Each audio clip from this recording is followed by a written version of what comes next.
ചീക്കിന് കുറെ കണക്കുകളുണ്ട്. അതായത് സ്ത്രീകൾക്കാണ് മെയിൻലി ചീക്കിന്റെ ഒരു ഇമ്പോർട്ടൻസ് വരുന്നത്. കവളിൽ കവിള് എന്ന് വെച്ചാൽ നമ്മളിപ്പോൾ ഒരു why does somebody look beautiful എന്നുള്ള ക്വസ്റ്റ്യനിൽ അതിനകത്ത് ഒരു ഇമ്പോർട്ടൻ്റ് ഒരു ആസ്പെക്റ്റ് ലിഫ്റ്റഡ് ലുക്ക് എന്നാണ്. ലിഫ്റ്റഡ് ലുക്ക് എന്ന് വെച്ചാൽ നമുക്ക് ഈ കവിള് പൊങ്ങിയിരുന്നു വെച്ചാൽ ഭംഗി കൂടുതലായി തോന്നും.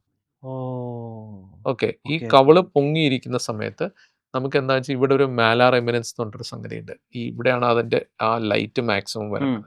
അതവിടെ പൊങ്ങിയിരിക്കുക, അതിന്റെ ഫുൾനെസ് ഉണ്ട്. എസ്പെഷ്യലി ലേഡീസിനാണെന്ന് വെച്ചാൽ ഇവിടുന്ന് ബാക്കിലോട്ടാണ് ആ ഫുൾനെസ് വരേണ്ടത്. ആ ഫുൾനെസ് വരുന്ന സമയത്ത് അവരെ കാണാൻ കുറച്ചുകൂടി ഭംഗിയുണ്ടാവും. അതാണ് നമ്മൾ മേക്കപ്പ് ആർട്ടിസ്റ്റ് റൂഷ് അടിക്കുന്നത്. ഇവരുടെ അടിയിൽ ഒരു ഡാർക്ക്നെസ് അടിക്കും. അപ്പൊ ഇവിടെ കുറച്ചുകൂടി ലൈറ്ററായി തോന്നും. അപ്പൊ ഇവിടെ ഒരു ഫുൾനെസ് വരി തോന്നും. ആക്ച്വലി നമ്മൾ അതിന് ഫുൾനെസ് വരുത്തും. ഒന്നുകിൽ ഫില്ലേഴ്സ് അല്ലെങ്കിൽ ഫാറ്റ് വെച്ച് അവിടെ ഫുൾനെസ് വരുത്തും. വയസ്സാവും തോറും ഇതിങ്ങനെ താഴ്ത്തോട്ട് വരും. താഴ്ത്തോട്ട് വരുമ്പോൾ നമ്മൾ ഇവിടുത്തെ ഈ ഫോൾഡ് കൂടിക്കൊണ്ടിരിക്കും. ആ ഫോൾഡിന്റെ ഇതിവിടെ ഫുൾനെസ് വരുമ്പോൾ ആ ഫോൾഡ് കുറഞ്ഞു വരും. അപ്പൊ നമ്മൾ കുറച്ചുകൂടി ചെറുപ്പമായി തോന്നും.